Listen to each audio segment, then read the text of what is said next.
Om Sadashiva Samarambam Shankaracharya Madhyamam Asmadacharya Paryantam Vande Guru Param Ishvaro Guratmeti Murtibeda Vibhagine Vyomadda Vyapta Dehaya Dakshinamurtaye Namaha Sarvavedanta Sedanta Gocharam Damagocharam Govindam Paramanandam Satguru Pranatoshmaham Om Shanti Shanti Shanti Om.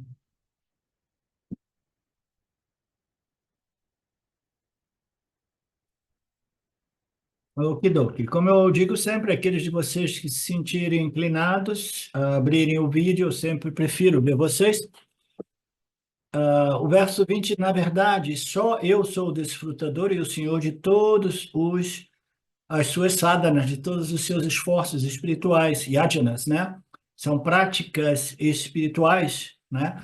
Com uma fragrância, com um elemento de bhakti, de devoção, né? E você faz aquela prática sempre lembrando do Criador, né? Em sua natureza, Saguna e Nirguna. Eu sou o desfrutador e o senhor de todas as suas práticas. Não só eu sou aquele que, para quem essas práticas são, né, dedicadas, mas sou eu que desfruto também. Mas eles não me conhecem em minha real natureza. Portanto, eles ficam presos, eles caem aqui, significam eles não conseguem deixar o samsara. Vamos ver o que o Swami diz aqui sobre esse verso. Ele diz que eu sou o receptor de todas as formas de adorações oferecidas de vocês através de outros devatas. Tudo aquilo que você oferece, né, vem para mim. Eu recebo tudo. Eu sou o recebedor. Eu sou o desfrutador, né?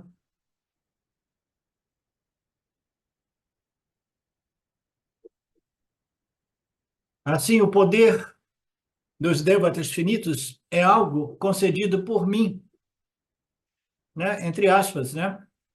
Esses devatas finitos, como eu costumo dizer, é algo que existe projetado pela mente humana porque ela quer coisas. Pelo menos essa é a minha compreensão, essa é a minha compreensão, tá?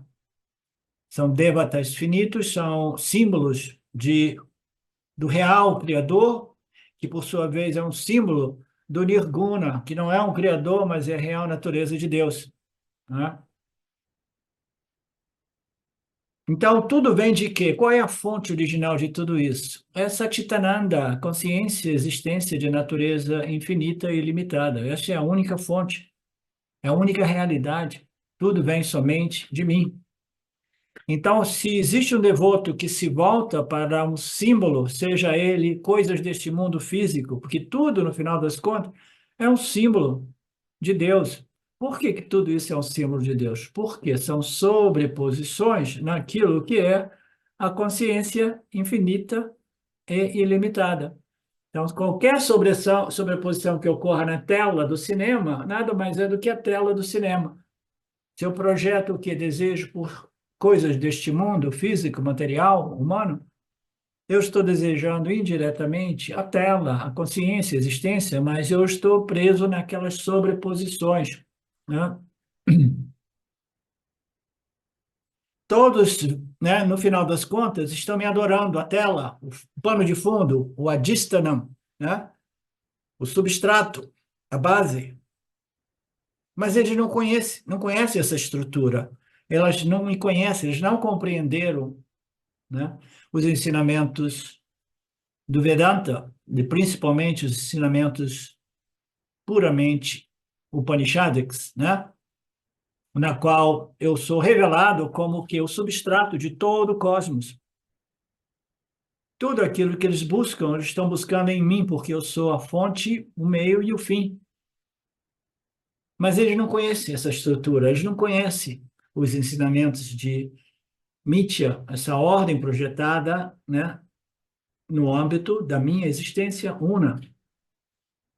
Se as pessoas me entendessem claramente, A minha real natureza, eu lhe disse, né? Que a vida significa Nyan. Esse significado é esclarecido aqui. Eles não me conhecem na realidade. Se elas me conhecessem, elas não estariam pedindo coisas irrelevantes no que tange o autoconhecimento e a transformação que ele representa. A minha compreensão de minha natureza infinita. Se eles compreendessem realmente essas minhas revelações védicas, vedânticas, né, eles me conheceriam de verdade e, no máximo, eles estariam pedindo o quê? Me dê clareza, me dê capacidade intelectual, satvaguna, de modo que eu possa compreender esta identidade entre o meu Atma e o Atma de Brahman, a única realidade, que este conhecimento intelectual ele frutifique para se tornar o que nós chamamos de aparokshayana, o conhecimento direto e imediato que transforma, né? Portanto, eles ficam presos nessas sobreposições, nesses namarupas, nessas aparências, né? E eles como que caem não, eles não deixam o samsara.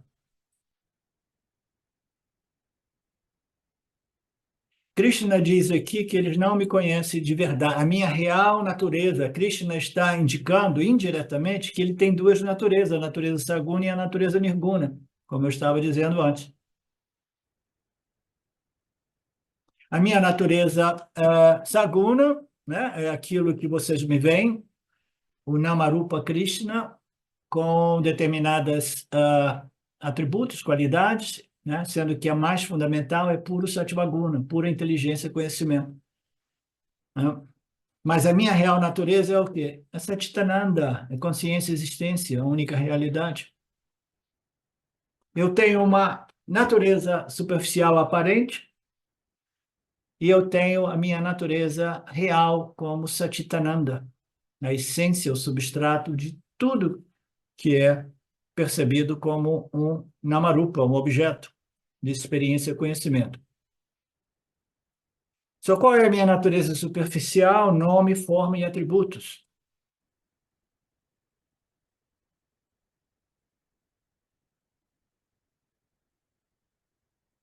Então, a forma física de Krishna, né, é a natureza irreal. Os atributos e qualidades atribuídos, né, a Krishna também é a natureza aparente de Krishna. Fundamentalmente, Krishna é o Nirguna Krishna, o Krishna infinito.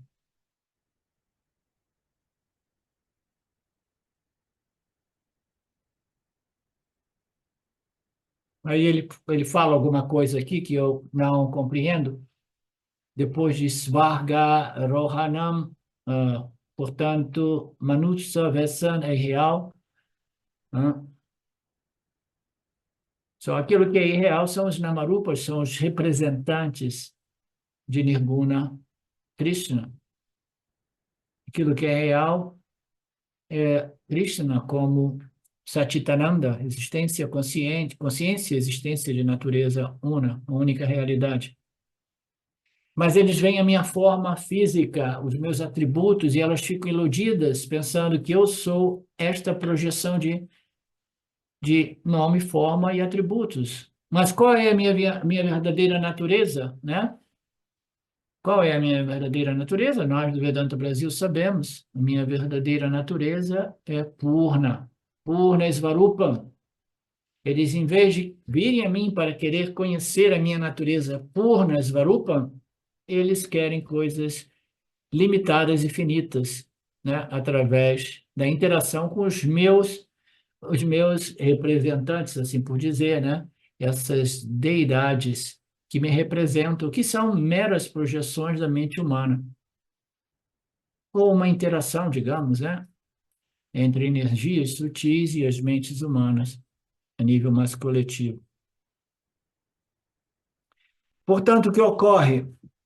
Mesmo que elas me adorem indiretamente através dessas deidades, né? Desses devatas, eles estão adorando um aspecto finito, um símbolo finito daquilo que eu sou, o infinito. Então, eles só podem obter coisas finitas, eles só vão pedir coisas finitas, eles jamais pedem o infinito. Eles não conhecem a minha natureza infinita e ilimitada como idêntica à natureza deles, ainda por cima tem essa, né? Não somente eles não conhecem a minha natureza infinita, mas eles têm dificuldade enorme de aceitar que é idêntica à natureza do Atma deles mesmos, né?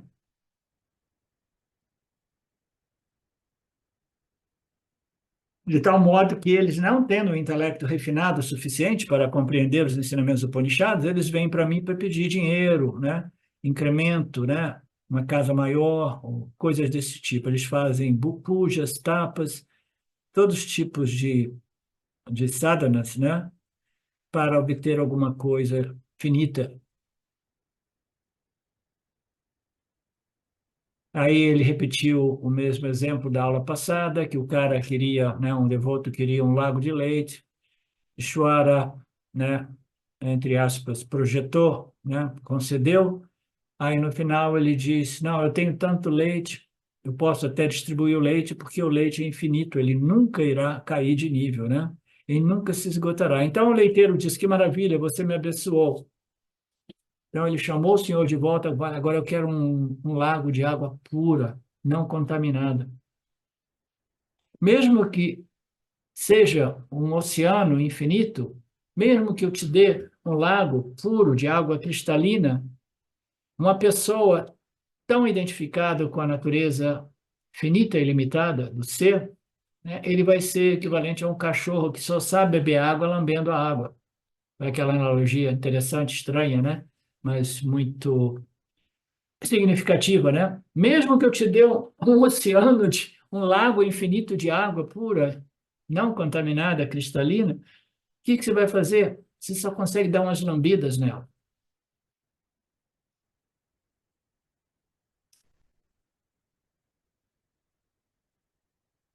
O Swami, lembra que Bhagavan, Deus, Ishvara, ah, Krishna, Nirguna Krishna nos diz: Eu tenho minhas mãos em dois bolsos, nos meus dois bolsos. De um bolso eu tenho o infinito para te dar, do outro eu tenho o finito. Estou esperando vocês. Vocês vêm aqui, vocês fazem namaskara e estão sempre pedindo coisas finitas. Mas as minhas mãos estão lá, mas uma mão está cansada, a mão do finito está cansada, porque vocês só pedem coisas daquele bolso, né? A outra mão está paralisada, porque ela não precisa fazer nada, que ninguém pede o infinito, né? Ninguém pede moksha, nem por engano as pessoas pedem moksha. E aí Krishna fica meio brabo, diz assim: por isso que vocês acabam caindo de novo. Esse cair pode ser interpretado como eles podem até cair recebendo um novo nascimento não humano. Por quê? Porque a nós foi dado um livre-arbítrio e uma capacidade de compreender o que realmente é valioso no âmbito desta encarnação humana. Mas se a gente não consegue chegar lá e compreender o que é realmente valioso, de repente, né, Ishvara, olha assim, aquele ali realmente é um caso perdido. Agora ele até piorou nessa vida, está fazendo coisas horríveis, né? Então ele está fazendo um uso, utilizando o livre-arbítrio de modo realmente terrível. Vamos dar uma vida de barata para ele na próxima encarnação, né? Talvez seja isso, a queda. Tendo tido oportunidades de pedir o infinito, eles não conseguem desenvolver um intelecto discriminativo, eles continuam com pessoas tolas, e aí eles caem no samsara. Não, é samsara mesmo, como eu estava interpretando no início. Eles caem no samsara, não, eles não saem do samsara, porque a gente nasce no samsara, a gente nasce, como eu costumo dizer, a partir desta ignorância espiritual. A gente vive na ignorância e raramente a gente deixa o samsara através do autoconhecimento, né? Então, eles permanecem caídos no samsaras, ou presos no samsara, né? Verso 25. A adoração aos deuses alcança os deuses, adoradores dos ancestrais alcança os ancestrais, adoradores de Budas alcançam os Budas, os meus adoradores me alcançam. Se você ama alguma coisa, você sempre alcança aquela coisa. se você desenvolve uma adoração pela natureza limitada de Krishna, agora me vem em mente o Papaji. Papaji, a família dele era um devoto de Krishna. E segundo ele, na encarnação anterior, ele também era um devoto de Krishna. A devoção dele era tão grande pela imagem de Krishna que ele chegava a Krishna, né? Segundo ele, Krishna se manifestava e era uma joia, um prazer imenso, né? Aqueles pujas que produziam, não sei como, não sei o que que é isso que ele experimentava, mas ele disse que Krishna aparecia e ele brincava, jogava com Krishna, né? Aquilo ali dava muita satisfação para ele, né? Mas aí o Krishna desaparecia. Então, se você adora um Devata em sua natureza finita, você vai alcançar esse Devata do ponto de vista místico, esotérico também, né? Possivelmente, eu não conheço nada disso. Você pode adorar e obter esses deuses finitos. Se você adora os seus ancestrais, você talvez os encontre em algumas locas, né? Celestiais. Se você adora os elementos, você alcança os elementos, mas os meus adoradores me alcançam. Então, cuidado com aquilo que a gente seja devoto, né? Cuidado com aquilo que a gente queira, cuidado com aquilo que a gente busque, porque Ishwara é um facilitador, ele vai facilitar o ganho dos nossos desejos, né? De tal modo que a gente possa crescer, desenvolver e compreender que Ishwara tem uma calça com dois bolsos, de um lado o finito, do lado o infinito, e a gente possa pedir, mesmo que seja dentro do finito, mas pedir coisas superiores, coisas mais profundas, como força mental, emocional, psicológica, né? Para discriminar e crescer. Professor, Diga. estou pensando aqui, né? Inúmeras vezes eu já pedi para Ishvara clareza, enfim, equanimidade, mas pedir moksha, né? É, acho que eu já pedi uma vez só. Fiquei pensando, por que que eu tenho essa dificuldade em pedir isso, sabe? Pensando aqui como estudante de Vedanta, sabendo que eu estudo Vedanta por esse motivo, e Sim, por que que eu tenho essa, não sei, sim, um receio de pedir isso, parece. sim. Eu não sei exatamente o que passa, né, na sua psicologia, na sua psique a respeito disso, mas, de modo geral, né, o devoto, né, de Ishvara, ele pode pedir muitas coisas, né? Entre elas, né, quando você fala equanimidade, é a força mental, psicológica, emocional. Eu quero um melhoramento do complexo corpo-mente de modo a lidar com as adversidades e choques que a vida nos apresenta, né? Então, este é um nível de pedido, entendeu, Betânia? E é um pedido, né? Uma oração, é uma prece, né? É boa, mas intermediária, porque a prece final, a oração final, quando o indivíduo é mais maduro, eu não quero nem mais nada disso, né? Eu só quero realmente mais Sattva-guna. Eu sei que depende de mim, o desenvolvimento, o cultivar Sattva-guna, de modo que eu possa compreender a sua real natureza. Então, se a gente quer pedir alguma coisa, o mais elevado é que eu consiga compreender a sua real natureza, de tal modo que eu possa compreender as declarações de identidades entre o meu Atma e o seu Atma, né? Mas antes disso, em geral, a gente quer no início a gente quer coisas do mundo, depois a gente quer alguns prazeres, né, que tal faltavam, né? E depois a gente quer o que? A gente quer desenvolvimento de qualificações, mais conhecimentos espirituais, assimilações, né? A gente quer esse melhoramento do complexo corpo-mente, né, que me dá o senso de equilíbrio, de equanimidade e força, né? Então, isso tudo é parte do processo. Pedir isso, né, ou simplesmente invocar Ishvara para isso, já é um passo avante. O último passo é simplesmente, agora eu quero essa compreensão, se estiver faltando algumas qualificações, né, que você facilite o ganho dessas qualificações, porque o que eu quero realmente é a compreensão da sua natureza nirguna, de modo que eu possa compreender que o meu Atma é o seu Atma e, portanto, eu também sou, em minha real natureza, livre, infinitamente, ilimitadamente livre e independente deste mundo, ok? Então surgirá a pergunta. Tudo bem, Betânia? Responde? Surgirá uma pergunta. As pessoas não pedem moksha? Ah, sim, agora ali. Mas o senhor tem moksha como melhor presente. Então, tudo isso, ô, Betânia, por exemplo, como é que você vai pedir moksha se moksha é a sua natureza? Como um bom Vedantin, você chegou já nas declarações finais, né? Então, se moksha já foi alcançado através da compreensão, você nem pede moksha, né? Como a gente dizia, o bhakti, né, a devoção do yana é diferente. É uma devoção, podemos dizer, só de gratidão, mas não de pedir, né? Mas se você tem que pedir alguma coisa, que você peça moksha, mas que você peça moksha sabendo que é a sua natureza intrínseca, então o que que você está pedindo?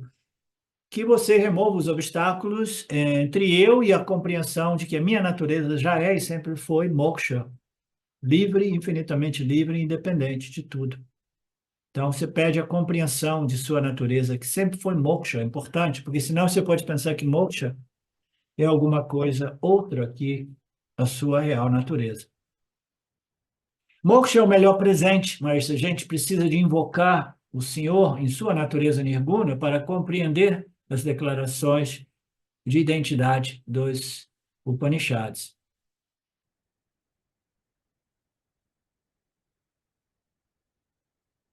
Oi, professor, só para trazer, né? Aí isso faz muito mais sentido para mim, né? Que eu até, enquanto você estava falando, eu escrevi, né? Pedir a Ishvara que eu possa compreender minha real natureza, né? Que facilite o ganho das qualificações para que eu possa assumir minha real natureza, porque pedir moksha não faz sentido se a minha real natureza é moksha, né? Temos que... Então, esse pedido, eu acho que para mim está muito mais tranquilo. O outro, eu falo, como que eu vou pedir moksha?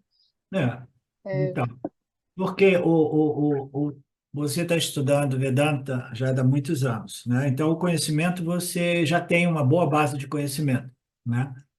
Então, agora, se você pede alguma coisa, é a compreensão mesmo.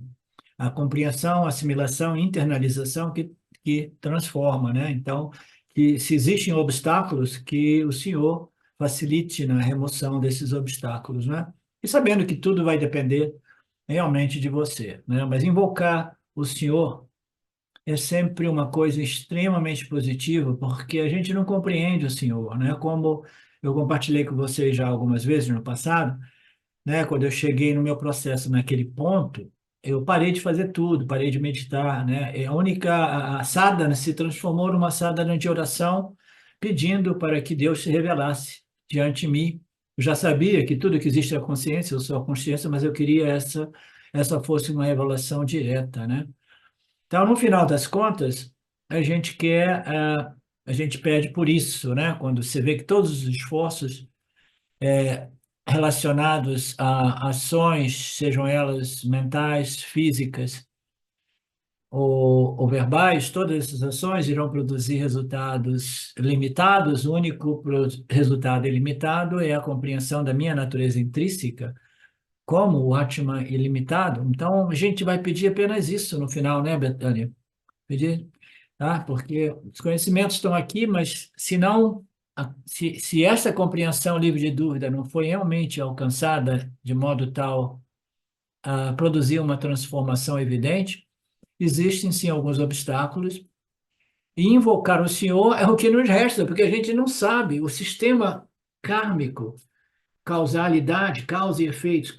Por que que algumas pessoas obtêm este conhecimento firme e outras não? É porque existe, dentro dessa equação, existem coisas que estão obstruindo ainda este conhecimento final. Quem é que vai saber quais são esses obstáculos que não seja Ishvara, a inteligência suprema, né? Então, invocar Ishvara e dizer que o Senhor Shanti, Shanti, Shanti, que remova os obstáculos entre eu e a compreensão final, aquela que transforma daquilo que é a minha real natureza, né? Ele diz que esse é o melhor presente que existe, é a busca superior. Todos os nascimentos humanos têm como objetivo chegar a este ganho daquilo que não é nada de novo, o ganho daquilo através da compreensão, o ganho daquilo que sempre foi a minha real natureza, o meu real ser, né? E por que que o Ishvara não pode dar moksha a ninguém? Porque o Ishvara é um facilitador. Existem dois motivos para o Ishvara não poder dar moksha. Primeiro, que ninguém pede. Segundo, que moksha ocorre naturalmente quando o indivíduo merece moksha, porque ele fez por onde, né? Passou por esse longo processo ao ponto de qualificar-se e chegar a um ponto de despaixão profunda, um intelecto mais é, sutil, né? No qual o moksha se torna uma compreensão simples e final, né? Existem dois motivos. Um é que Ishvara nos dá o livre-arbítrio para escolher o que a gente queira. Se você quer coisas finitas, Ishvara jamais irá violar este seu livre-arbítrio, né? Você vai continuar buscando o que você queira, né? E o ser humano é o único ser neste planeta dotado deste poder de escolha consciente, né?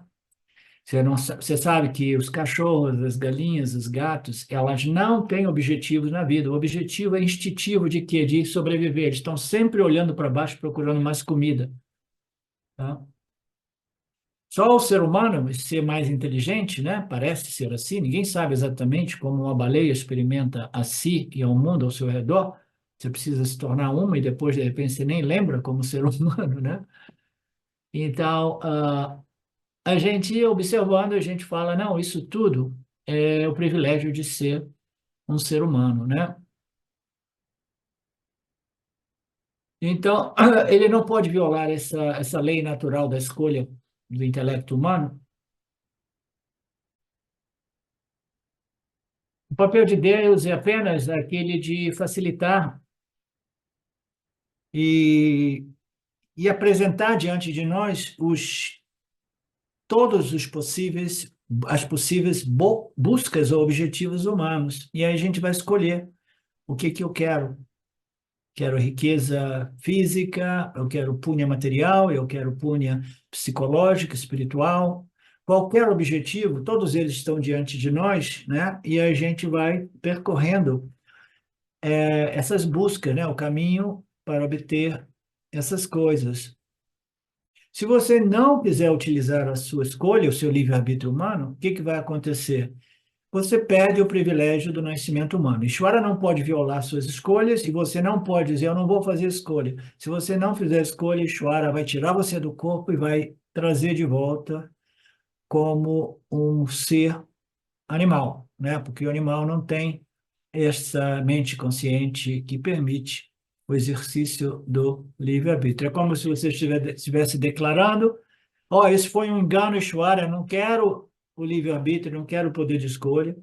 Por favor, me leva daqui e me traga de volta como um animal ou como um inseto. Esta é a declaração inconsciente da pessoa que se recusa a interagir nesse mundo, praticando, exercendo, exercitando o seu livre-arbítrio, poder de escolha, né? Portanto, Ishvara jamais pode forçar nada a ninguém. Somente você precisa escolher, e a escolha dirá muito a respeito do seu estágio de desenvolvimento, né?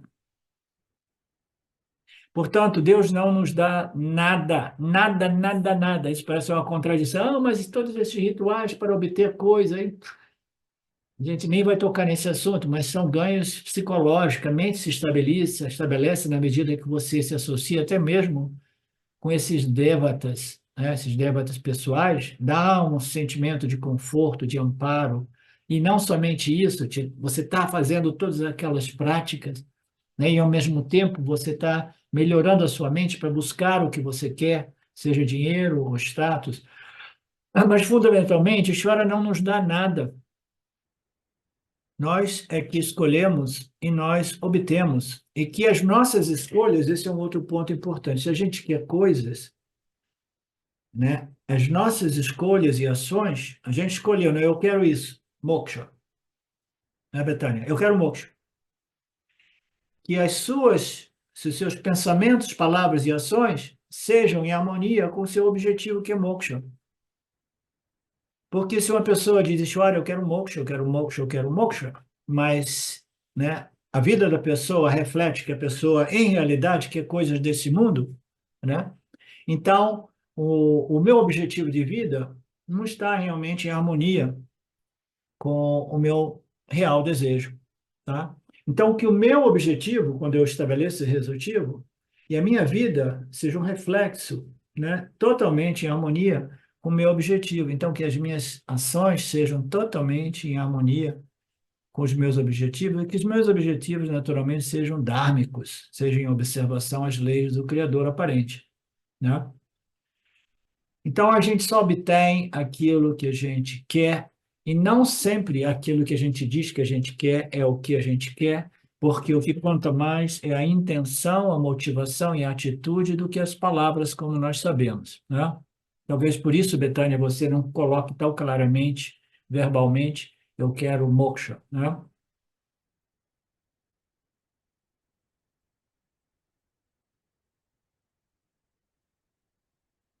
E também ele fala assim, a segunda razão é que Ishvara não pode dar nada a ninguém, a menos que a pessoa queira, né?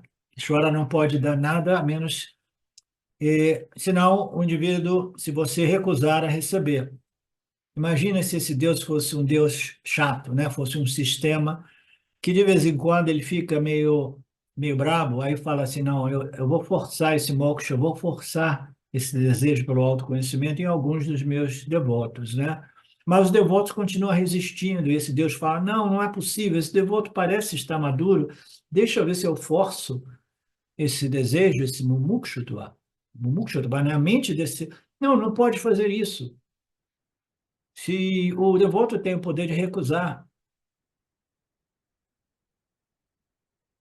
aí o Swami diz, eu disponibilizo essas aulas, nós, o Vedanta Brasil, disponibilizamos esses ensinamentos, né, no YouTube, aqui e ali, mas ninguém pode... Por isso que no Vedanta ninguém sai por aí tentando converter ninguém. A gente sabe que a grande maioria não está pronta para isso, né? E o professor não quer fazer um papel, né, meio cafona de estar sozinho, porque isso acontece também. Tem pessoas que, na ausência de alunos, eles começam a fazer vídeos no internet, jogam lá, mas vídeos que ninguém está assistindo e que muitas vezes ninguém vê. Eu conheci um cara dentro da Sampradaya do Shiny World que ele fazia isso no início, né? Ele fazia vídeos das aulas, botava lá, e só depois eu fiquei sabendo, com perguntas e respostas, depois eu fiquei sabendo que ele criava as perguntas e respostas, criando um ambiente no qual existiam realmente alunos, mas não tinham alunos. Ele estava criando, tentando criar um ambiente de param-param, professor-aluno, né? Mas nós, no Vedanta Brasil, temos esta sanga mínima, né, pequena, que se contam em algumas palmas de nossas mãos, nos dedos de nossas mãos, né? E por isso nós temos essas exposições. Se tudo isso acabar, eu não creio que eu fique falando sozinho na internet. No máximo, eu posso escrever de vez em quando, porque eu gosto de responder ou de escrever ou alguma coisa na internet. Até Deus está desamparado, impotente a respeito do seu moksha. Primeiro, tem tantas outras coisas, Ishvara, por favor, não vem com esse papo de moksha de novo, não. Moksha pode esperar. Portanto, Krishna diz, o que você quer, o que você escolhe, é o que você vai obter, mas intenção, você escolhe alguma coisa que essa escolha seja genuína, que não seja simplesmente uma, como é que se diz? Uma uma fachada, né? Ou uma falsidade. Não, eu sou uma pessoa religiosa, espiritual, mas fundamentalmente eu sou um materialista, né? Daqueles, né? Genuinamente espiritual, eu tenho as minhas escolhas espirituais e que minha vida seja harmonizada com as meus desejos, minhas escolhas, e que eu assuma, não, o que eu quero é isso, não, o que eu quero é aquilo, e eu vivo de acordo em harmonia com os meus objetivos. Seja riqueza, ok, tudo bem.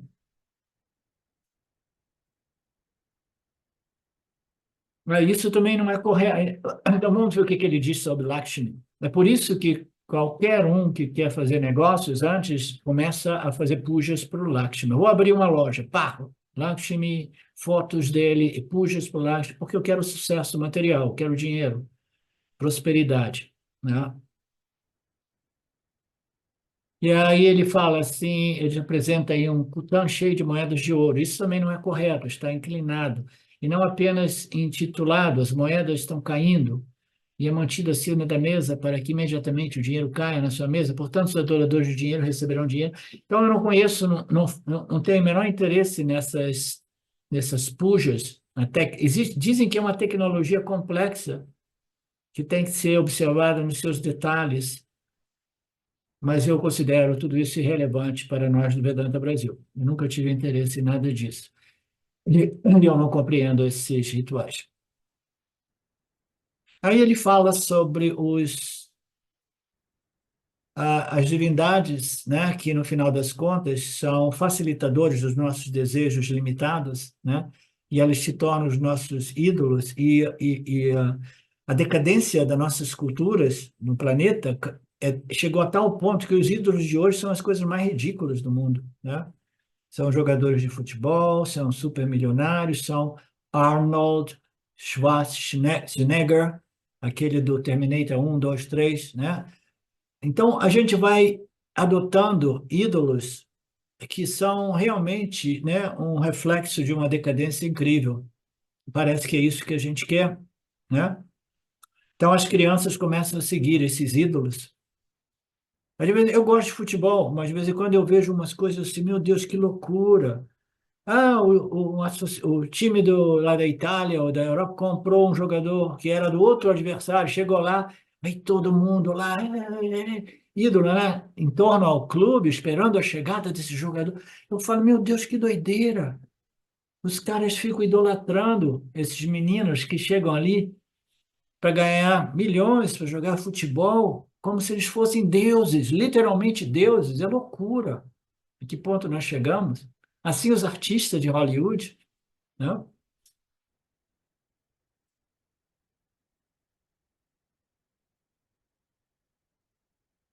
Aí ele fala assim, as pessoas elas vão buscar devatas de acordo com o seu nível.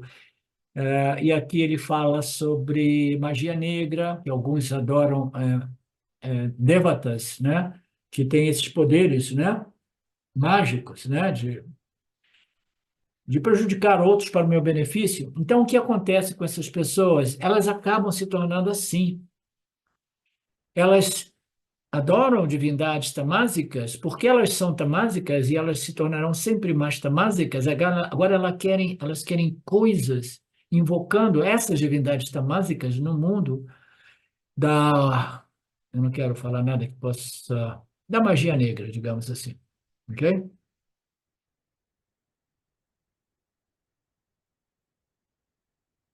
Se você é uma pessoa rajásica, você vai adorar divindades rajásicas, muito melhor. Se você é uma pessoa satívica, você vai ser um devoto de Sagunishwara e Nirgunishwara.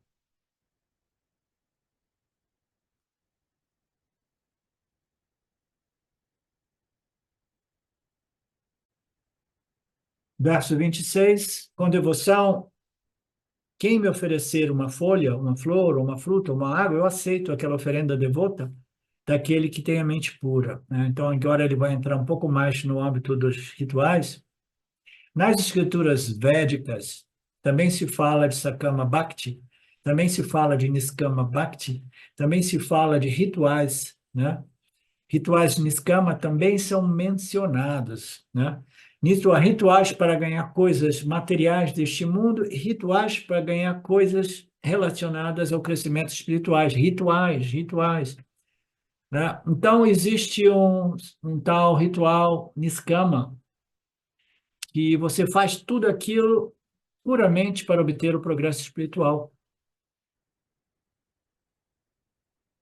Considerando que existem rituais para, até mesmo para os Niskama Bhaktas, né?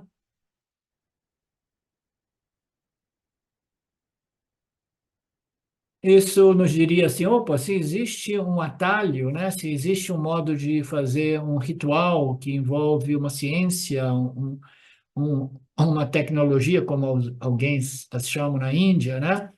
E para produzir crescimento, aceleração de crescimento espiritual, então eu estou nessa, né? Eu quero, entendeu? Eu não vejo muito, eu jamais sugeriria isso para nenhum de vocês, entendeu?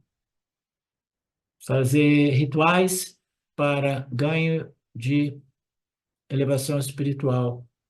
É a interação, o espírito, a compreensão do Karma Yoga é que produz esse desenvolvimento natural e efetivo, né?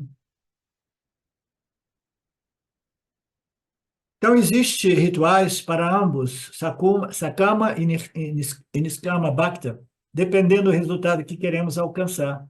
E todos esses rituais, né, o Swami diz aqui em outras passagens de outros textos, eles envolvem regras muito rigorosas. A puja tem que ser feita de maneira perfeita, senão eles dizem que não dá resultado. Eu não sei por quê, não me interesso nem de tentar compreender como é que você tem que fazer rituais seguindo à risca todos, até mesmo a pronúncia dos mantras tem que ser perfeita, senão você não obtém aquele ganho material, tá? Eu tenho dificuldade de lidar com esse aspecto que aparentemente é mais místico, esotérico. E como o Swami diz, Vedanta não tem nada de misticismo, não tem nada de esoterismo. É uma compreensão que começa com a compreensão da natureza de Saguna Deus. E você não precisa de fazer um monte de sadhanas, né, de rituais, isso e aquilo, direcionadas a essa ou aquela divindade para obter isso e aquilo. Então, o Krishna diz aqui, aqueles que querem coisas limitadas, né, eles precisam de desenvolver uma mente pura, e eu aceito as oferendas deles, né, as devoções deles e os pujas deles.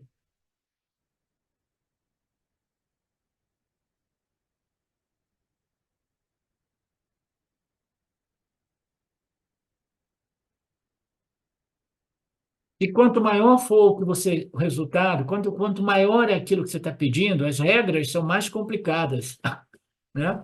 As ações e as verbalizações são ainda mais complexas e têm que ser mais perfeitas. As ações também são assim no dia a dia. As ações, quanto mais harmonizadas com o campo, elas produzem punhas melhores. E esses pujas, que são ações mentais, principalmente verbais e físicas, né? Eles podem se tornar muito complicados, como se ele realmente pudesse produzir um resultado simplesmente através de ações ritualísticas, né? Então, se produz ou se não produz, é irrelevante, porque ninguém aqui entre nós está interessado em fazer rituais védicos. Mas se produz um resultado, a minha inclinação, a minha compreensão é que vem mais porque a mente ela se torna muito mais satívica, né, muito mais pacificada, né, na medida que o indivíduo faz esses rituais invocando Deus, invocando Deus, invocando Deus, né? Ele quer isso, quer aquilo. Então, a mente ela se torna muito mais pacificada e satívica, um certo conforto psicológico que permite ao indivíduo colocar no campo a ação adequada para obter aquele resultado. Uma vez eu li o Swami Dayananda dizendo, apresentando isso deste modo, eu adorei. Falei assim, as pessoas fazem todos esses rituais, né? e depois obtêm resultado, eles pensam assim, tá vendo? A tecnologia funciona. E fala assim, mas elas não observam que elas fazem esses rituais, aquilo conforta a mente delas, aí elas colocam ações mais apropriadas e adequadas e elas obtêm resultado. Porque se elas fizerem só os rituais, elas não obtêm o que elas querem. Quanto maior é o benefício que você busca por essas rituais, mais complicada é a tecnologia, mais complexa. Por outro lado, se você quiser um resultado infinito, você não precisa lidar com tecnologia nenhuma. Você não precisa lidar com rituais nenhum. Esse é o ponto aqui, entendeu? Esse é o ponto. O que é mais fácil? Obter a compreensão da sua natureza infinita ou controlar o campo da interação de modo que você sempre obtenha ou ganhe aquilo que você quer? O que é mais fácil? Controlar o campo de modo a receber sempre o punha, os resultados que você deseja, é uma missão impossível, como eu digo, né? Depende de uma infinidade de fatores. Agora, o esforço para compreender a sua natureza, a nossa natureza limitada, é algo que realmente está em nossas mãos. Depende só da nossa qualidade, capacidade mental, emocional, intelectual, né? E não existe nenhuma complexidade ritualística, não existe nada disso. Tudo isso são coisas para devotos mais primários, né? Mais rudimentares, mais infantis, menos maduros, né? Portanto, a beleza é quando você quer o resultado mais elevado, que é o resultado, a compreensão de sua natureza infinita. Não existe não existe complicação ou complexidade no puja. Aqui ele diz que o puja é menos complicado. De repente existe puja até mesmo para isso, mas é um puja simples. O puja mais simples envolve um número máximo de regras. A busca de coisas mais mundanas e simples, limitadas, do Sakama Bhakti envolve muitas regras. O Niskama Bhakti, que quer simplesmente o infinito, quase que não tem regras. Okay? Esse é o ponto aqui. Mas qual é a condição para você realmente buscar o infinito? A motivação por trás do seu desejo precisa ser genuinamente infinita. Eu quero o infinito, eu quero o infinito, não da boca para fora. O Niskama Bhakta é um mumukshu Bhakta. Ele tem aquele desejo intenso, né? Pela compreensão da natureza infinita do Atman.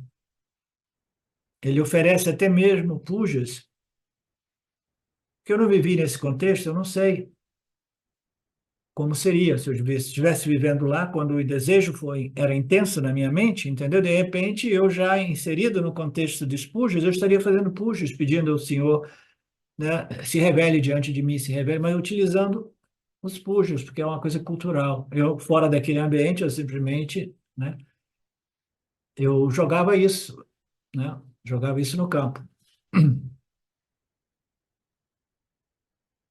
Aí existe uma infinidade de folha. A folha aqui se refere à folha do Tusili.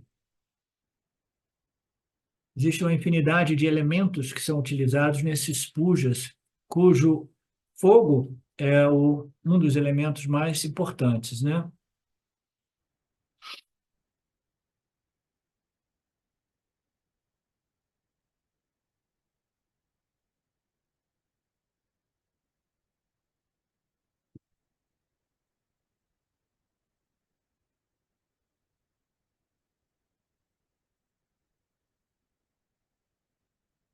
Ok. O que é mais importante aqui de compreender, usando a linguagem do sétimo capítulo,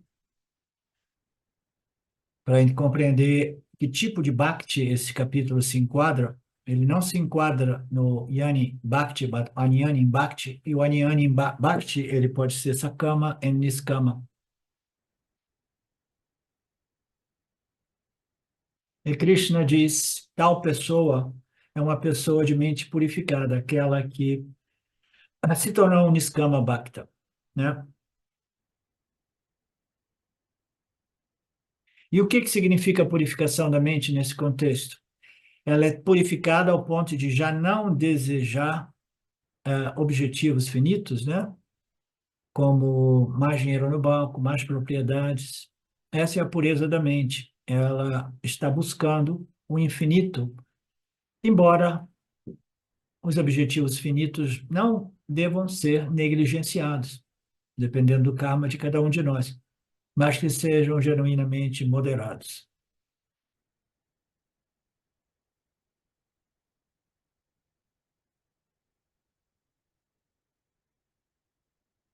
Ok.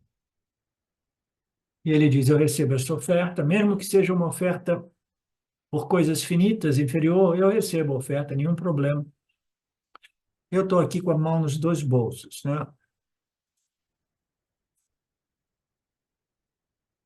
E aí o Swami nos diz que isso já foi analisado no capítulo 7, Deus como um meio e Deus como um fim. E no final das contas, a compreensão, eu não quero Deus nem como um meio, nem como um fim, mas eu quero compreender a minha natureza Atma como idêntica a, ao Atma Deus, Nirguna Atma. Jiva Atma também é Nirguna Atma. Complexo corpo-mente do Jiva Atma é fundamentalmente Nirguna. Existe uma configuração de gunas que constitui aquilo que nós chamamos de complexo corpo-mente-sentidos, mas fundamentalmente nós somos o Nirguna ser aparecendo como o Saguna Ishvara, o Saguna Ishvara, se pode dizer, né? Complexo corpo-mente-sentidos. Então, aqui ele apresenta o ônibus. Você toma um ônibus para ir numa destinação. O ônibus é um meio, não é um fim. Você, quando chega lá, você não fica pegado no ônibus, porque o ônibus foi um meio só, né? Do mesmo modo, né, nós temos que saber que essas deidades são meios, né, para, né, desenvolver a maturidade espiritual do indivíduo, de modo que ele possa buscar o Deus infinito, o Krishna infinito, né? O Nirguna Krishna.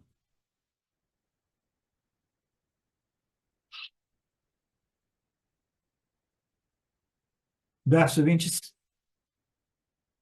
Ó Arjuna, tudo que você faz, tudo que você come, tudo que você oferece como oblação, tudo que você me dá, qualquer austeridade que você me apresente, dedique isso como oferenda a mim. Então, agora ele, mais uma vez, ele ressalta o espírito do Karma Yoga, né, que é aquele que compreendeu que tudo que a gente coloca no campo, a gente está colocando no campo dármico. A gente tem que observar as leis do Senhor e colocar nisso, sabendo que ela é a minha contribuição para o campo. Eu estou oferecendo isso a quem é o campo dármico, o campo do Senhor. Dedico isso, as minhas ações, ao Senhor. Esse é o espírito do Karma Yoga. Na hora de colocar as ações, a gente lembra que a gente está fazendo uma contribuição para o campo, né? Com uma atitude realmente de doação ao campo. E quando a gente recebe os resultados, a gente recebe com aquele sentimento de gratidão, independentemente do grau de punya papa, daquele parábada, né? Dedique tudo isso como uma oferenda. Na hora de colocar ação, que seja uma oferenda a mim.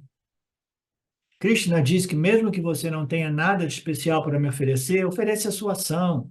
Você não tem dinheiro, você não tem isso, você não está dentro do contexto da cultura védica, você não precisa de compreender. Ofereça as suas ações, invoque Deus, lembre que tudo isso é Deus. Deus é essa inteligência suprema sustentando este meio ambiente no qual nós vivemos, né? Ofereça alguma coisa ao campo, genuinamente ao campo.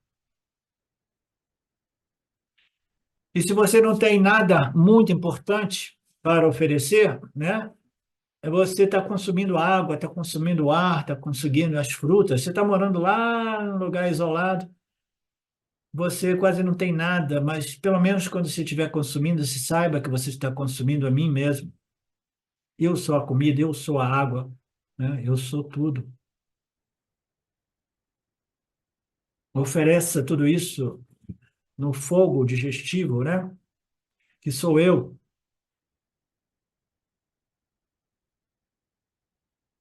Qualquer que seja a sua interação, qualquer que seja o karma, que seja o seu trabalho no escritório, que seja lavar os pratos, né, e as panelas, ofereça isso. Tudo isso existe dentro do âmbito desta ordem aparente que é sustentada pela minha inteligência, as minhas leis. Portanto, ofereça todas essas ações para mim.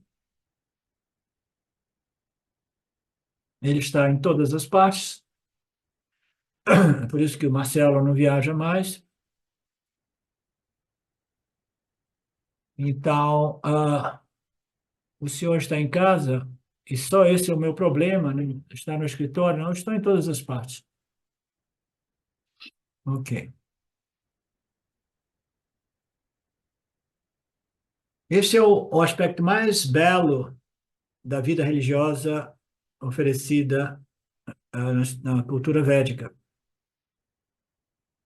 Em todas as outras religiões, Deus se encontra só num local. Mas na nossa cultura védica vedântica, Deus se encontra como a inteligência que sustenta todo o espaço e tudo aquilo que existe no âmbito do cosmos, né? Então você pode dedicar suas ações a Deus aonde quer que você esteja. Esse é o ponto, né, Mariné? Você está compreendendo muito tudo isso, né?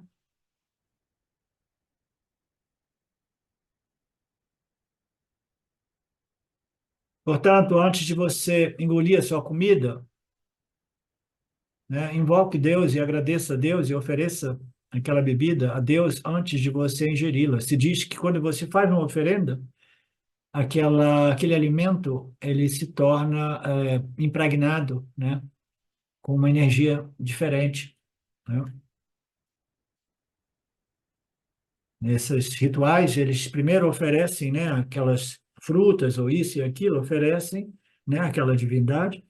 Aí depois a gente pode pegar, porque aí aquela oferenda foi santificada ou foi potencializada através deste ritual.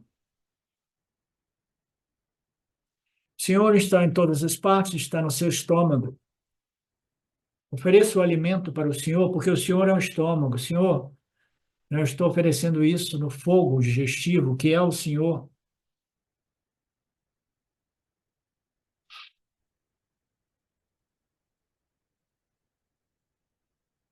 É essa mudança de atitude que é o que mais conta. É a devoção, é uma atitude, é uma fragrância que se desenvolve a partir do Karma Yoga, não somente através da compreensão racional deste relacionamento, mas a fragrância é uma transformação interior que ocorre, que faz do indivíduo movido por emoções, tornando um indivíduo que se move com o coração grato, com uma atitude de devoção.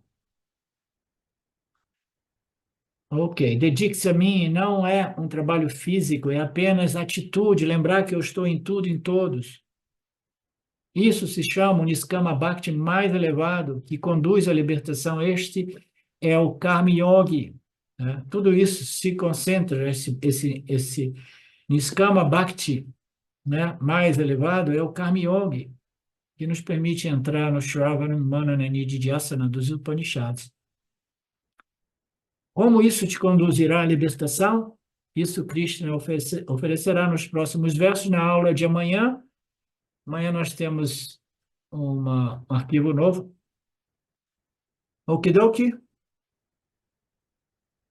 Om Purnamada Purnamidam Purnamudachyate Purnasya Purnamadaya Purnameva Vashishyate Om Shanti Shanti Shanti Om Namaste.